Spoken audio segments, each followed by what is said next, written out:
In today's video, we're going to be discussing the Halo 3 PC Flight, my first impressions, and we're going to take a deep dive and look into see what has changed within the systems and menus. So stick around.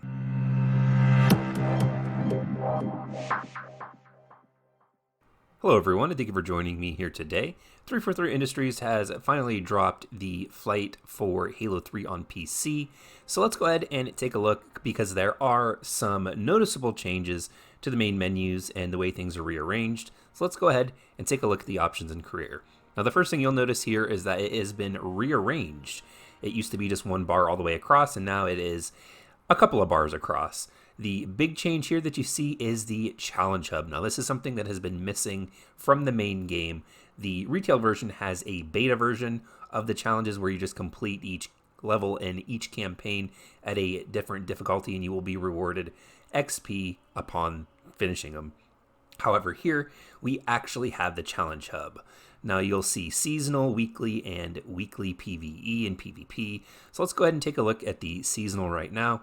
It says deck expires in what looks like 264 days, 3 hours, and 16 minutes. Now I'm assuming this is a placeholder. They just put as many days in there as possible. The flight is certainly not going to last that long, and I don't really think that each season will either. But here we've got all different types for seasonal. Earn kills while using UNSC weapons on normal difficulty or higher for the campaign, of course.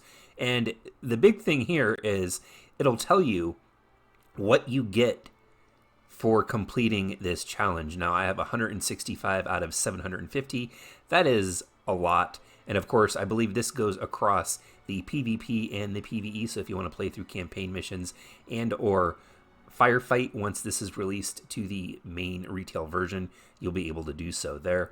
But it shows here that you're going to get 3 seasonal currencies with 10,000 XP. The 10,000 XP I really don't think matters because you are receiving seasonal currency. They give you the challenge details, available difficulties, normal, heroic, or legendary, and of course available items, and it gives you the list of weapons that you can use and the available titles that you can complete them in. Now, of course, it gives you game-specific ones as well. So this one here, Halo 3 Multiplayer Completionist, complete match-made multiplayer games in Halo 3.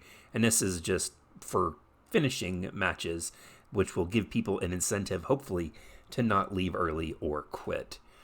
Now, going through, there are a whole list of different ones, and I will be going into longer details with them later on in a separate video.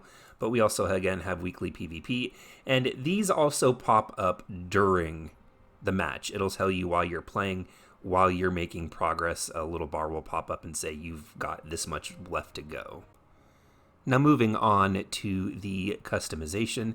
Of course, you get a redesigned customization for Halo 3 if you've been playing on the MCC on Xbox, but here on PC you are given a Spartan, and this has a different idle animation and an idle stance since the other ones are pretty much the same. Now let's go ahead and take a look at the customizations. All the different customizations are here from the helmets, and they all look a little off, slightly like lower res models than just whatever the standard one is. And as you can see, I mean, sometimes they don't load properly either. This, I'm sure, is going to be fixed by the time it is released on retail. The one thing that's pretty cool that I don't really remember being in the finished version when it comes to customization is going to the chest and scrolling all the way to the top with Bungie. It gives you the what looks like OG chest model and the helmet that is on fire. This is the only piece that does this, and I don't remember this actually being in Halo 3, so it's pretty cool that they're honoring Bungie here with this piece. It looks like something that they've done and put in on their own. And of course, all of these scrolling through are here as well. One thing though, I don't know if you guys can tell looking at the video, let's pick this here. You could kind of see that this is just an attachment on top of the main armor. I expect this to be fixed as well because this is obviously weird looking. I don't know what it looks like in game. I haven't had a whole lot of chances to jump in and play the multiplayer and then check things out in the theater mode. But yeah, that's just something that's a little bit off to me here. And then of course you can also choose your preferred species, your voice type, male or female. That doesn't change the body shape like it does in other games. But going back and looking at the elite armor, you get the same thing here with the different elite armors, which is pretty cool.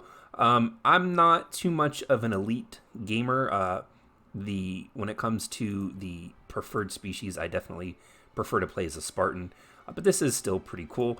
I'm wondering, and as of right now, when it comes to the unlocks and the current season that we're in the flight, it still is Season 1, the Noble Season, with all of this stuff to unlock here.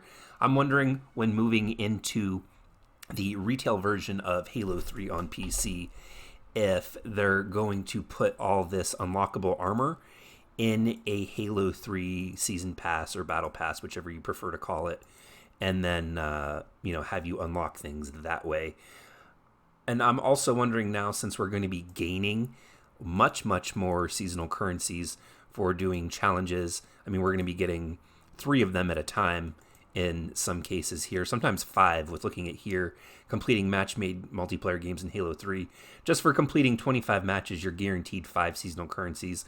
So I'm wondering if in the upcoming seasons, if they're going to make items cost more than just 1 seasonal currency, or if you're going to still be able to unlock everything with just 1 point, or maybe things will be 10 points, 5 points. We will have to wait and see.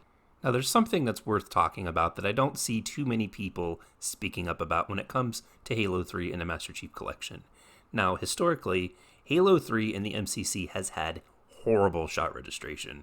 Now, they've quote-unquote fixed it before in the past, but I can't but help feel that the shot registration for all the titles is off. For Halo 2, for Halo 3, for Halo 4, for Reach, slightly to a degree. And this is all on the Xbox's side. And of course, they're bringing the Xbox versions to the PC. So unless they fix those problems in transit to the PC, they're still going to exist. Now, what we're going to take a look at here is a short clip from a YouTuber called Tommy Cost. He covers Halo as well. I highly recommend you check out his channel. I'll put the link in the description. This is a video that he had made. So let's go ahead and just take a brief look here. And, you'll see pretty much what I've seen here. Now, the shot registration for MCC on host is off. I mean, he shot this guy clearly all the way down the row and did not kill him once. Now, this is on Xbox 360 that he's testing it on. And look, just barely halfway past the middle of the room, the guy dies. Now, this is, of course, again on MCC on host. And he's shooting him, not exactly every headshot, but still, it took him a little bit longer to kill. And here, pretty much doing the exact same shots, he kills him before he gets to the wall. Back on MCC, he's shooting him all the way down to the very end, and it takes him an extra shot at the very last point. And then moving back the other way on Xbox 360, he kills him before he even gets close to the wall. So this is something that is a problem, and I can't help but feel that this issue exists in the flight. I've been playing the flight now, only for a couple of hours, but it feels like something is off. I'm losing most of my BR battles. Now, I've never really been that great with the Halo 3 BR. In fact, it's part of the reason why I like Halo 2 as a multiplayer more, because the battle rifle is more consistent. But this, I feel, is still a problem. This video is only a couple of months old. So it's not like they've gone in and actually fixed it yet. Now, as of the recording of this video, I don't have a whole lot of time put into the PC Flight. I've played through a couple of the campaign missions, and all I've found with that is some of the enemy AI doesn't function the way that it should, specifically the Scarab in the level The Storm. It got stuck on a piece of geometry, and having played Halo 3's campaign many, many times, I don't think I've ever noticed that before, and I had to actually reload the checkpoint for the level in order to reset the Scarab so that it wasn't stuck on the piece of the world that it was, and I was able to move forward from that. I have noticed, aside from that, that the field of view, being able to pull that back and see more of the levels, see more of the gun, and centering the crosshairs with it moving at 60 frames per second, really does make Halo 3 feel like a completely new experience. I know a lot of people back in the day with the original Halo 3 on Xbox 360, some of my friends had problems playing it because of the field of view. It made them sick to their stomach, which it hasn't really done that to me. But nonetheless, it's nice to be able to pull that back and basically make the game feel better than what it did originally. Now, I have had fun with what I have played of the flight, But with the shot registration lingering in the back of my mind, sometimes I wonder if the reason why I'm dying in the multiplayer is just due to my lack of skill, or if there's something else going on behind the scenes that I'm not aware of. I will be doing more testing when it comes to the shot registration for the retail release, so probably here within the next 2 to 3 weeks when they do release it onto the PC, I will be testing that out, so keep an eye out for that video. Don't forget, in order to be part of the conversation and have your voice heard, hit that subscribe button and leave me a comment in the section down below. Let me know what you guys think about the PC Flight. If you're new around here, go ahead and check out some of my previous videos. I upload content weekly. Don't forget to check out the links in the description. I've got my social media and support for the channels also in there as well, if that's something that you're into. But until next time, everyone, thank you all for joining me here today, and I'll see all of you in the next video.